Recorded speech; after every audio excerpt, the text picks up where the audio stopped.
목사님 봉독하신 말씀 데살로니가전서 2장 7절에서 13절 말씀으로 하나님의 마음이 가는 사람들, 할렐루야. 어느 작가가 지하철을 탔는데 그 다음 역에서 젊은 남자와 그의 아이들 남매가 탔습니다. 그 아빠는 작가 옆에 앉았는데 남매는 전철 안에 들어서자마자 여기저기 뛰어다니면서 소란을 피웁니다. 그래도 아빠는 아이들이 하는 것을 그냥 내버려 둡니다.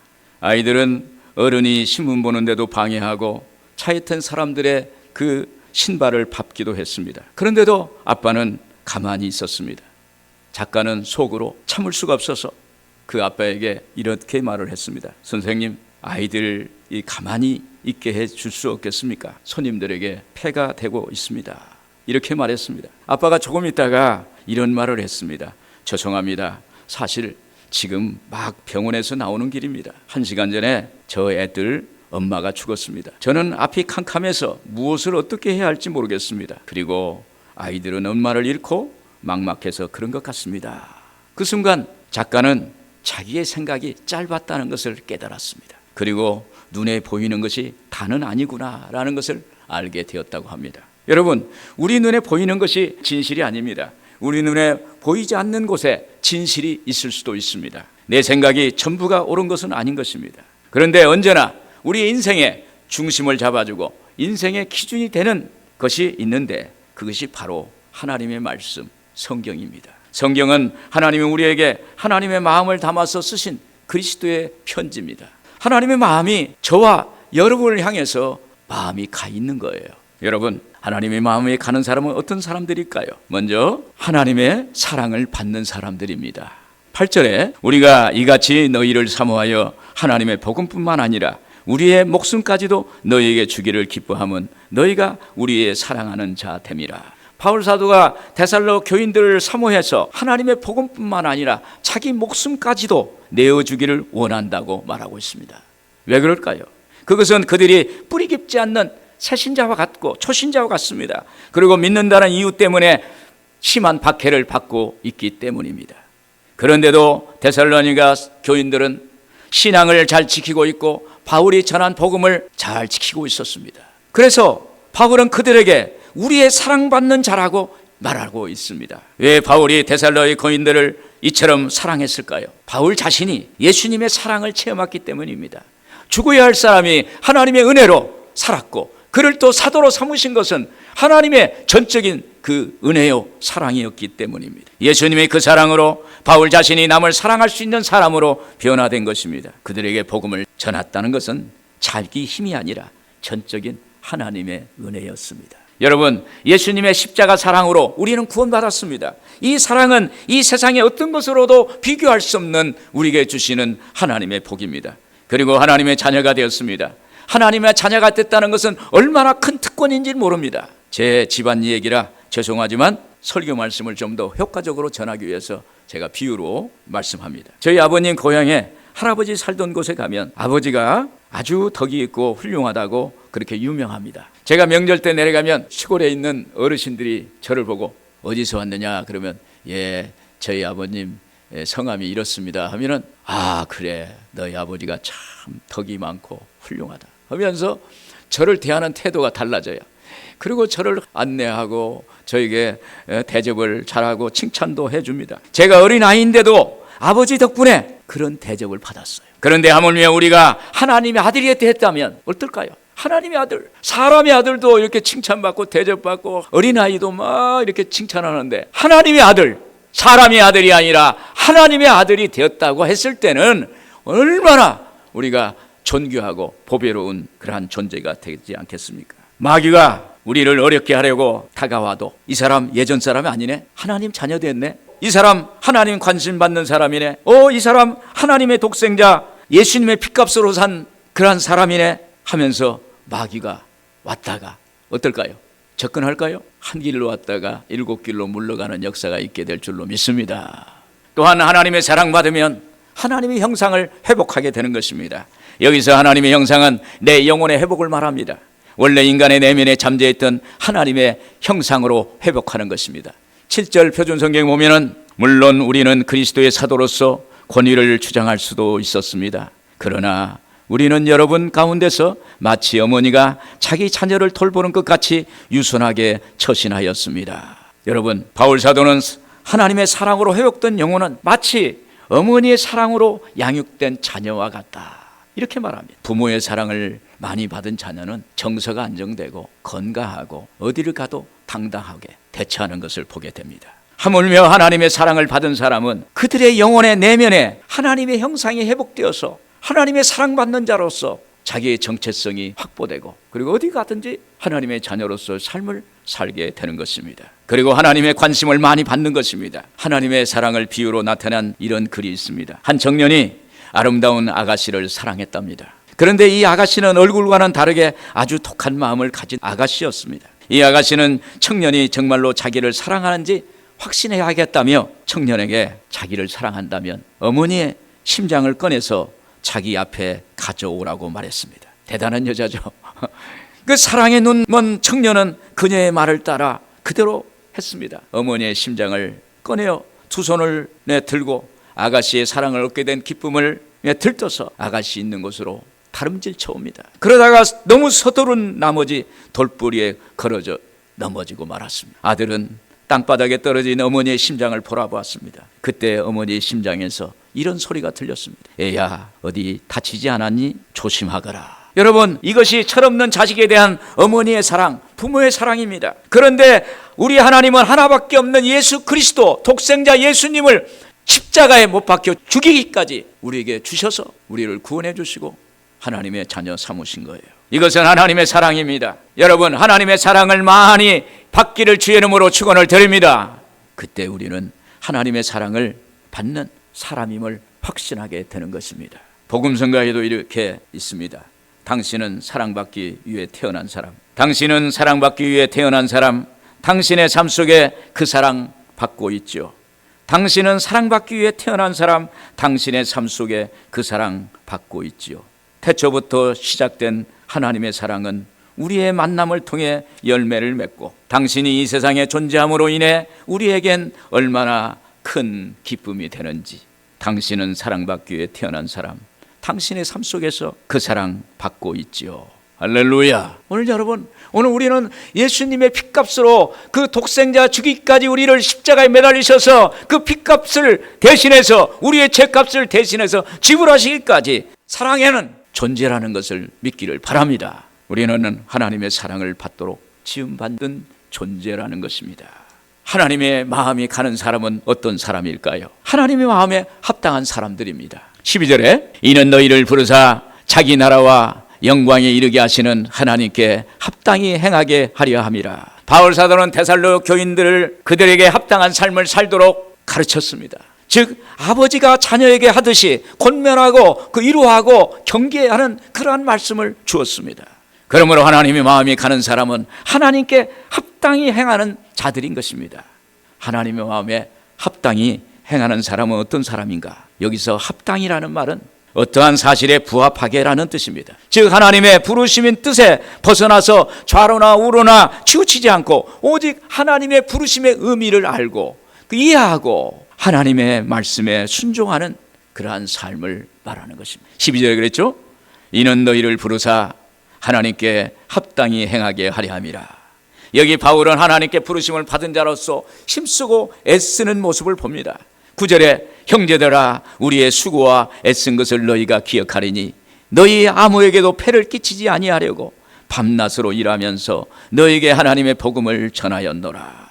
여러분, 바울 사도는 자기가 하나님의 부르심을 받은 것 때문에 자기의 수고와 노력을 하는데 밤낮을 가리지 않고 열심을 다했다는 것입니다. 그러므로 데살로니가 성도들이여, 당신들도 여러분의 그 삶의 현장에서 나와 같이 하나님의 부르심에 대해서 답을 하라는 것입니다. 응답을 하라는 것입니다. 하나님의 부르심은 우리를 영원히 죽을 멸망에서 우리를 영원한 생명의 자리로 부르셨어요. 그 부르심을 말합니다.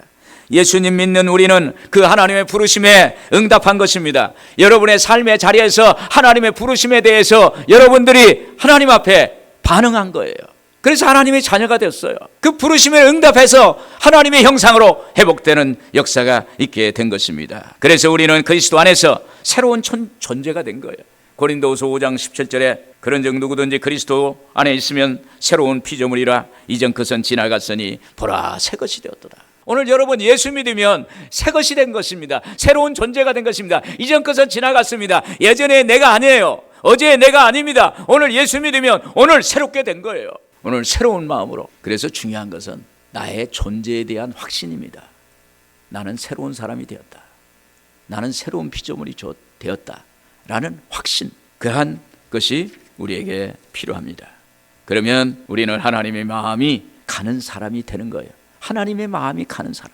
다윗은 소년 목동이었습니다. 그러나 그가 사무엘 선지자로부터 기름 부음을 받고 아버지 이새의 심부름을 따라서 형들이 전쟁에 나가 있는데 형들의 안부를 물어보고 또 이스라엘의 이 전쟁의 그 상황을 알아보기 위해서 전쟁터에 내보냈습니다.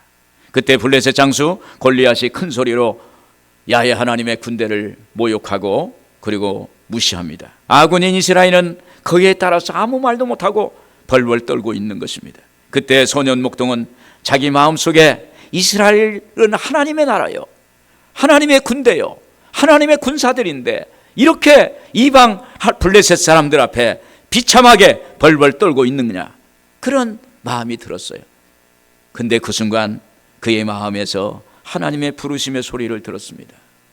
목동 다윗은 지금이 바로 이때다 그러면서 하나님의 부르심에 응답한 것입니다. 소년 목동이 골리앗을 향해서 내가 나가서 싸우겠다고, 왕도 앞서지 않고 군사들도 앞서지 않는데 소년 목동이, 어린 소년이 골리앗을 향해서 싸우겠다고 나서는 것입니다. 그러면서 골리앗을 향해서 이렇게 말합니다. 너는 칼과 창과 단창으로 내게 나오니와 나는 내가 모욕하는 이스라엘 군대 하나님 야훼의 이름으로 내게 가노라 하면서 물맷돌을 돌려서 물매를 치니까 골리앗의 이마와 이마 사이에 급소에 관통해가지고 골리앗이 거기서 무너지게 되는 것입니다. 그 결과 다윗이 골리앗을 이겼습니다. 그런데 어느 날 하나님이 다윗에게 말합니다.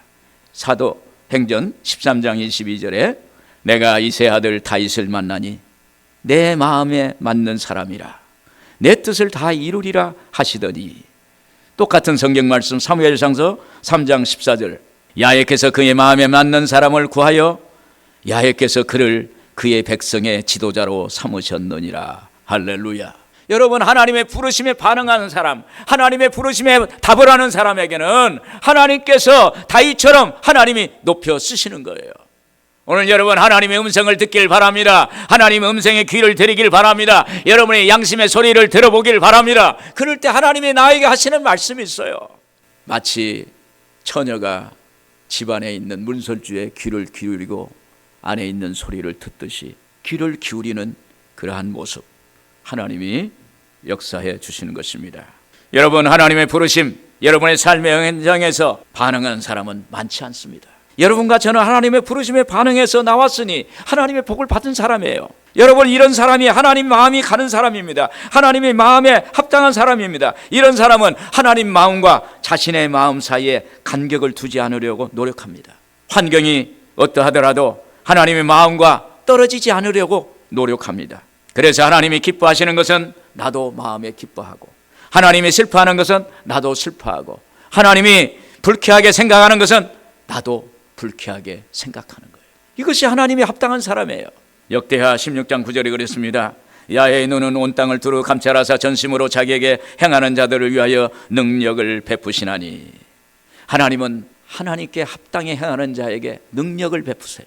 은혜를 주세요. 축복해 주세요. 하나님 마음에 합당하게. 하나님이 마음이 기쁘면 나도 기쁘고, 하나님이 슬프면 나도 슬프고, 하나님이 언짢으면 나도 언짢아하고, 하나님의 마음이 가는 긍휼한 마음이 가면 나도 긍휼해지고, 이러한 사람이 되기를 주님의 이름으로 축원을 드립니다.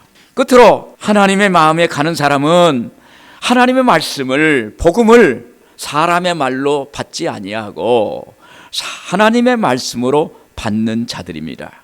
13절을 같이 한번 읽겠습니다. 이러므로 우리가 하나님께 끊임없이 감사함은 너희가 우리들에게 들은 바 하나님의 말씀을 받을 때 사람의 말로 받지 아니하고 하나님의 말씀으로 받음이니 또한 너희 믿는 자 가운데서 역사하느니라. 할렐루야. 사도 바울은 복음을 온 마음으로 온 정성으로 전했습니다. 그런데 그곳에 있는 일부 유대인들은 바울이 전하는 그 복음을 사람의 말로 받았어요. 하나님의 말씀으로 받아들이지 않았습니다. 그들은 바울이 전하는 복음을 거부했습니다. 그 결과 그들은 하나님을 믿지 못하고 완악한 유대주의자들이 되고 저주받은 사람이 됐습니다. 한편 바울이 데살로니가 교인들에게 말씀을 자기 생명을 걸고 전심을 다해서 전했을 때 그 중에 일부는 그 복음을 사람의 말로 받지 않고 하나님의 말씀으로 받아들였어요. 그러자 그 말씀이 그 안에서 역사하세요. 여러분, 하나님 말씀은 살아있는 거예요. 하나님의 말씀은 살아있고 운동력이 있어 좌우의 날선 어떤 것보다도 더 예리하여. 오늘 하나님이 여러분들의 심령 속에 말씀이 들어가면 말씀이 역사할 줄로 믿습니다. 생명의 능력이 나타날 줄로 믿습니다. 생명의 빛이 역사할 줄로 믿습니다. 여러분, 바울 사도가 전하는 말씀은 예수님 자신이에요. 말씀이 예수님의 생명입니다. 요한복음 1장 4절에 그 안에 생명이 있었으니, 말씀 안에 생명이 있었으니 이 생명은 사람들의 빛이다.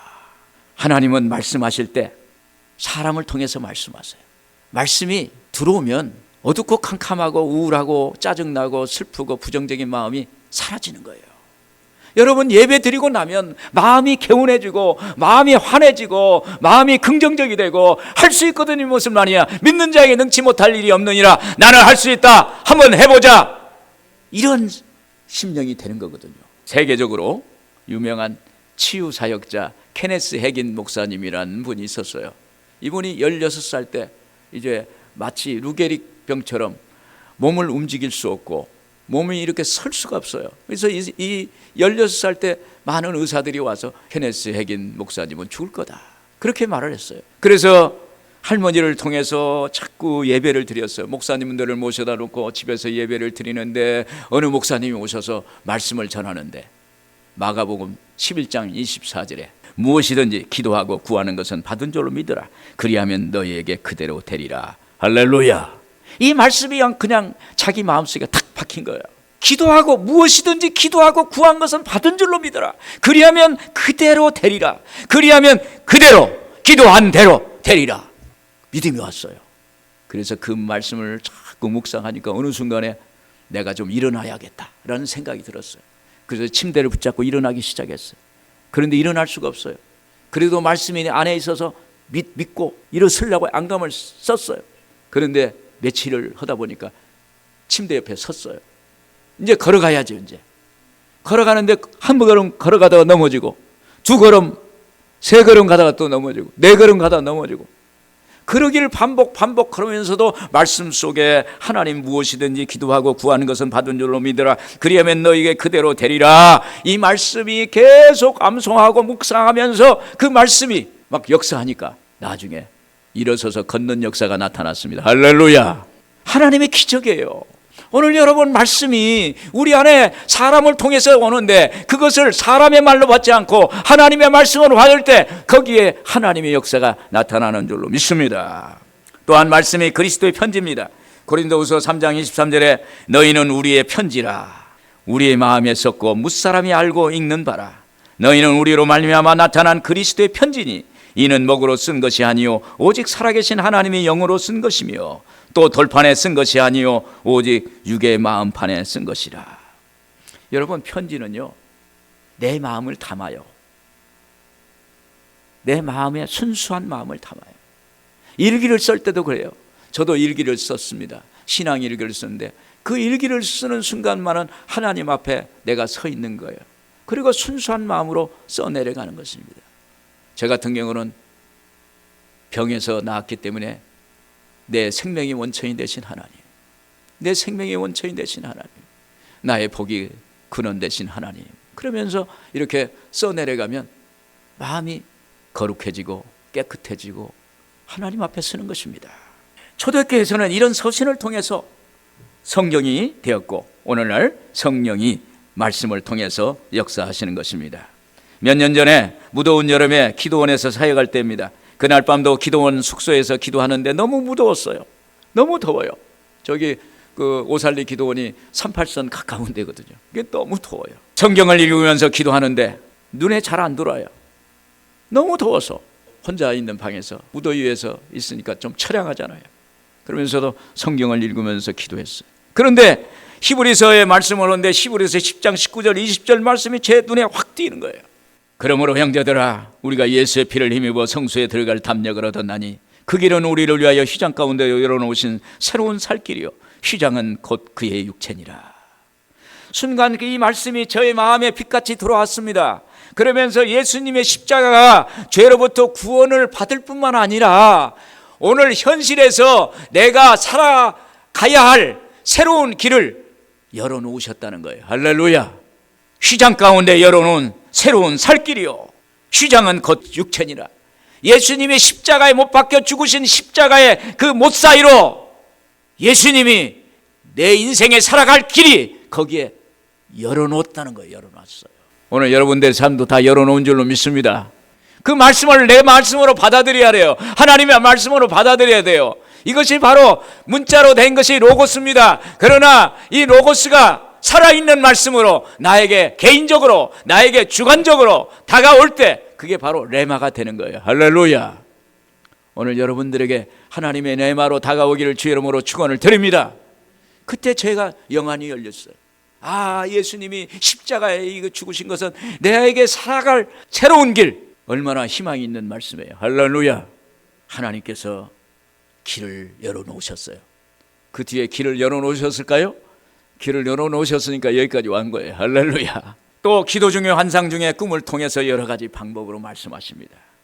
저는 15년 전에 저 용인에서 목회하는데 새벽에 기도를 하고 있었어요. 그런데 갑자기 하늘이 열리고 마치 요한계시록에 나타나는 그러한 현장이 저에게 눈앞에 펼치는 것입니다. 웅장한 교회의 모습이 나면서 큰 음성이 들렸어요. 나는 알파요 오메가라는 그 음성이 나의 저 귓전에 막 울려 퍼졌어요. 그리고 한쪽에 보니까 심판하는 자리가 있는 거예요. 천국 심판이 있는 모습을 보여주었습니다. 그때 참 이상하다. 왜 이렇게 나에게 이런 걸 보여주셨을까? 이렇게 생각하고 며칠 지나고 그 다음날 며칠 지난 후에 주일학교 박물관 견학이 있어서 같이 거기에 동행을 했습니다. 가는 중간에 전화가 왔어요. 마치 순복음 신학교에 그 한 강의가 있는데 하시겠냐고. 이게 무슨 강의입니까? 그랬더니 영성신학이라는 강의가 있으니까 하셨으면 좋겠다고. 그래서 그 하나님께 생각해 봤어요. 기도하고 전화하겠습니다. 그러면서 며칠 전에 제가 하나님의 그 나는 알파요 오메가라는 음성을 듣고 그 현장을 천국의 현장을 본 것을 가지고 하나님께 기도하면서 하나님이 이것을 가르치라는 것이구나. 그래서 제가 그 강의를 가르치게 됐습니다. 여러분, 우리가 뭔가 이렇게 메시지가 오고 환상이 보이고 기도가 이렇게 응답이 올 때 그걸로 끝나는 것입니다. 그것과 하나님의 뜻과 연결되는 연결성, 영적 분별을 하면서 연결하는 거예요. 할렐루야. 분별하십니다. 그래서 하나님의 인도구나 하고 받아들였습니다.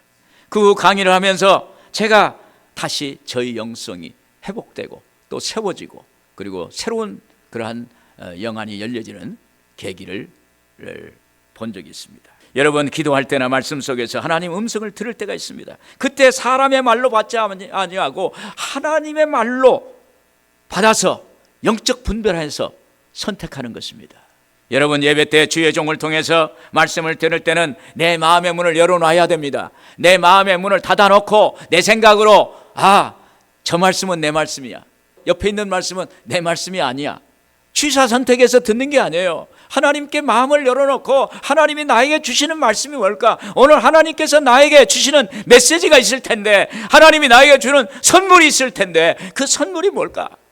듣는 거예요. 구약성이 그랬잖아요. 들으라, 들으라. 예, 듣겠나이다. 하나님 앞에 마음의 문을 열어놓아야 돼요. 그리고 마음의 문이 닫혀 있으면 하나님께 기도해야 하는 것입니다. 하나님, 저에게 회개의 영을 부어주세요. 저의 마음이 닫혔습니다. 저의 마음의 문을 열어주세요. 성경의 맥이라는 책을 쓴 사람이 있습니다. 문봉주 대사라는 사람이 있는데 그분이 항상 공무원이니까 대사도 하고 외국 가면은 술도 많이 먹잖아요. 술도 많이 먹고. 그래서 이제 본국에 근무할 때 아마 토요일 날 술을 동료들과 같이 한 것 같아요. 그래서 항상 이제 예배 때 되면 항상 조는 거예요. 그냥 우리 동네는 안 그러는데 그쪽 동네는 졸고, 그래서 이제 항상 그러다가 예배 끝날 때면 졸음에서 깨나는 거예요. 그런데 어느 날 그 부인이 남편이 이렇게 부시시 일어나는 걸 보고 얘기했어요. 당신 언제까지 이렇게 살 거야? 하면서 깨우는 것입니다. 정신이 번쩍 들더라는 거예요. 그 소리에 이제 안 되겠다. 내가 정말 정신 차려야겠다. 그래서 그 다음 날부터 새벽 예배를 나갔는데 하나님께 기도를 하는데 기도가 안 되는 거예요. 목사님께, 목사님, 제가 기도가 안 됩니다. 어떻게 할까요? 그러니까 목사님이 회개의 영을 달라고 하세요. 그래서 하나님께 기도했습니다. 저요, 하나님 회개의 영을 주세요. 여러 번 반복하는데 어느 순간에 그냥 눈물이 펑펑펑 쏟아지고 그동안에 하나님 앞에 잘못한 걸 회개하고 새로워지고 거기에서 다시 거듭나는 그러한 은혜를 받았다는 간증을 들었어요. 여러분, 하나님 앞에 새로워지려면 회개의 영을 받아야 돼요. 하나님의 성령입니다.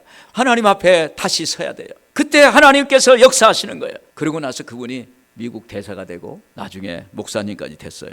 결론적으로 여러분, 하나님의 말씀을 들을 때 나는 하나님의 사랑받는 존재다. 나는 합당한 사람으로 살겠다. 그리고 하나님 말씀 들을 때 사람의 말로 받지 않고 하나님의 음성으로 듣는 거예요. 그때 하나님은 역사하세요. 그때 말씀은 역사하십니다. 살리는 것은 영이니 육은 무익하니라. 내가 너에게 이르는 말은 영이요 생명이라. 하나님의 생명이 역사하리. 육의 생각은 사망이요 영의 생각, 하나님의 말씀은 생명과 평안이니라. 할렐루야. 오늘 여러분 어떤 걸 선택하겠습니까? 하나님의 말씀을 선택해야 되는 거예요. 그러면 우리는 살아갈 수가 있는 것입니다. 오늘 우리 하나님께서 주시는 놀라운 축복을 누릴 수 있게 되는 것입니다. 오늘 하나님께 여러분들에게 놀라운 축복이 넘치기를 주님의 이름으로 축원을 드립니다.